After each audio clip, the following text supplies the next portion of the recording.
नमस्कार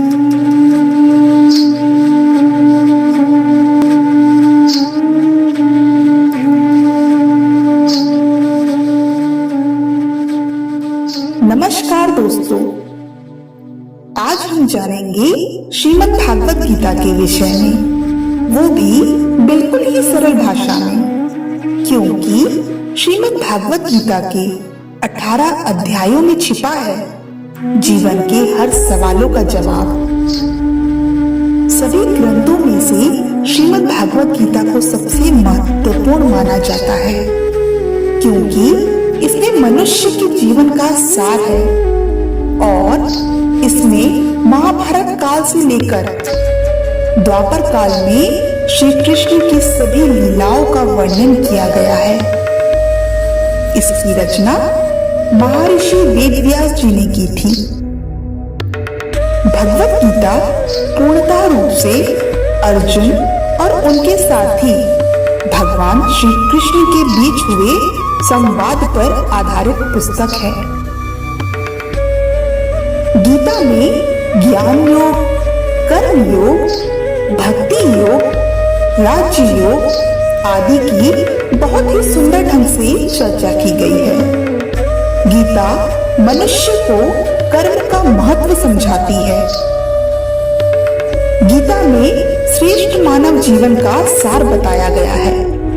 इसमें 18 ऐसे अध्याय हैं जिनमें आपके जीवन से जुड़े हर सवाल का जवाब और आपकी हर समस्या का हल मिल सकता है। तो चलिए शुरू करते हैं। पहला अध्याय। गीता का पहला अध्याय अर्जुन विषाद योग है। इसमें 46 श्लोकों द्वारा अर्जुन की मनोस्थिति का वर्णन किया गया है कि किस तरह अर्जुन अपने सगे संबंधियों से युद्ध करने से डरते हैं और किस तरह भगवान श्री कृष्ण उन्हें समझाते हैं। दूसरा अध्याय। गीता के दूसरे अध्याय सांख्य योग में कुल 72 श्लोक है, जिसमें श्री कृष्ण अर्जुन को कर्म योग, ज्ञान योग, सांख्य योग, बुद्धि योग और आत्म का ज्ञान देते हैं। यह अध्याय वास्तव में पूरी गीता का सारांश है। इसे बहुत ही महत्वपूर्ण भाग माना जाता है।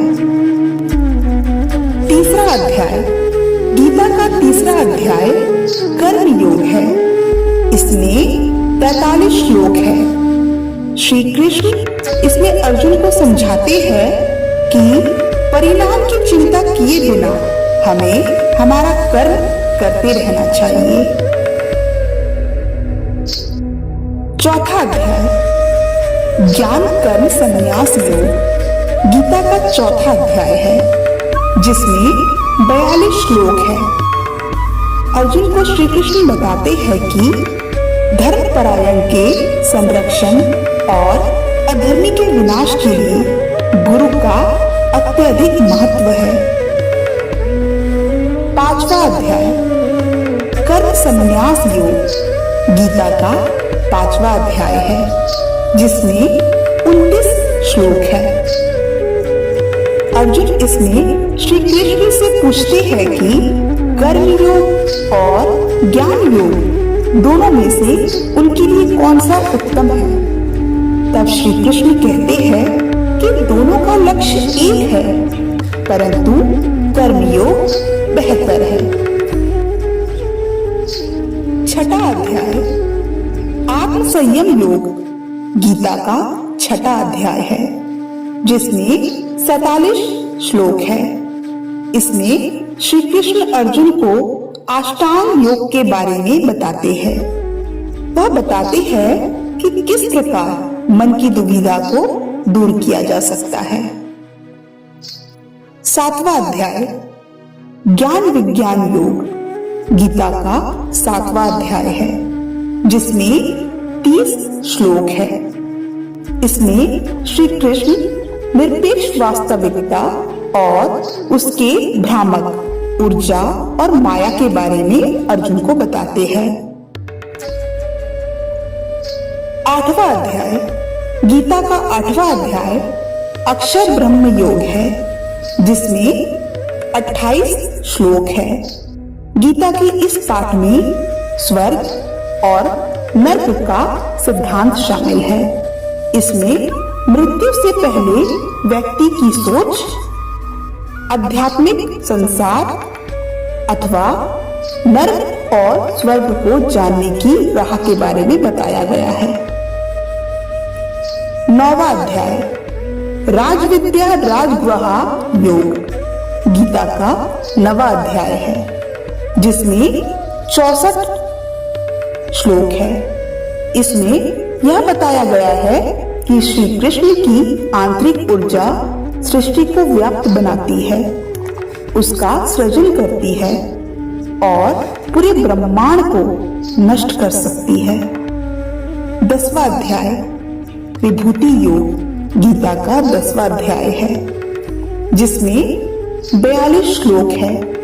इसमें श्री कृष्ण अर्जुन को यह बताते हैं कि किस प्रकार सभी तत्वों और आध्यात्मिक अस्तित्व के अंत का कारण बनते हैं। 11वां अध्याय विश्व स्वरूप दर्शन योग गीता का 11वां अध्याय है। इसमें 55 श्लोक है। इस अध्याय में अर्जुन के निवेदन पर भगवान श्री कृष्ण अपना विश्व रूप धारण करते हैं। 12वां अध्याय भक्ति योग गीता का 12वां अध्याय है, जिसमें 20 श्लोक है। इस अध्याय में श्री कृष्ण भक्ति के मार्ग की महिमा अर्जुन को बताते हैं। इसके साथ ही वह भक्ति योग का वर्णन अर्जुन को सुनाते हैं। 13वां अध्याय क्षेत्र क्षत्रिय विभाग योग गीता का 13वां अध्याय है। इसमें 35 श्लोक है। इसमें श्री कृष्ण अर्जुन को क्षेत्र और क्षेत्रज्ञ के ज्ञान के बारे में तथा सत्व, रज और तम गुणों द्वारा अच्छी योनि में जन्म लेने का उपाय बताते हैं। 14वां अध्याय गणत्रीय विभाग योग ये 14वां अध्याय है। इसमें 27 श्लोक है। इसमें श्री कृष्ण सत्व, रज और तम गुणों का तथा मनुष्य की उत्तम, मध्यम, अन्य गतियों का विस्तार पूर्वक वर्णन करते हैं।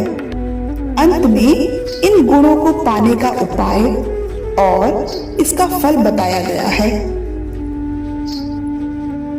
15वां अध्याय गीता का 15वां अध्याय पुरुषोत्तम योग है। इसमें 20 श्लोक है। इसमें श्री कृष्ण कहते हैं कि दैवीय प्रवृत्ति वाले ज्ञानी पुरुष सर्व प्रकार से मेरा भजन करते हैं तथा आसुरी प्रवृत्ति वाले अज्ञानी पुरुष मेरा उपहास करते हैं। 16वां अध्याय दैवासुर संपत्ति भाग योग गीता का 16वां अध्याय है। इसमें 24 श्लोक है। इसमें श्री कृष्ण स्वाभाविक रीति से ही दैवी प्रवृत्ति वाले ज्ञानी पुरुष तथा आसुरी प्रवृत्ति वाले अज्ञानी पुरुष के लक्षण के बारे में बताते हैं। 17वां अध्याय श्रद्धा त्रय विभाग योग गीता का 17वां अध्याय है। इसमें 28 श्लोक है। इसमें भगवान श्री कृष्ण अर्जुन को यह बताते हैं कि जो शास्त्र विधि का ज्ञान न होने से तथा अन्य कारणों से शास्त्र विधि छोड़ने पर भी यज्ञ, पूजा आदि शुभ कर्म तो श्रद्धा पूर्वक करते हैं, तब उनकी स्थिति क्या होती है। और अंतिम 18वां अध्याय मोक्ष संन्यास योग। यह अध्याय गीता का अंतिम और 18वां अध्याय है। इसमें 78 श्लोक है। यह अध्याय पिछले सभी अध्यायों का सारांश है। इसमें अर्जुन श्री कृष्ण से न्यास अर्थात ज्ञान योग का और त्याग अर्थात फलाशक्ति रहित कर्म योग का तत्व जानने की इच्छा प्रकट करते हैं। धन्यवाद।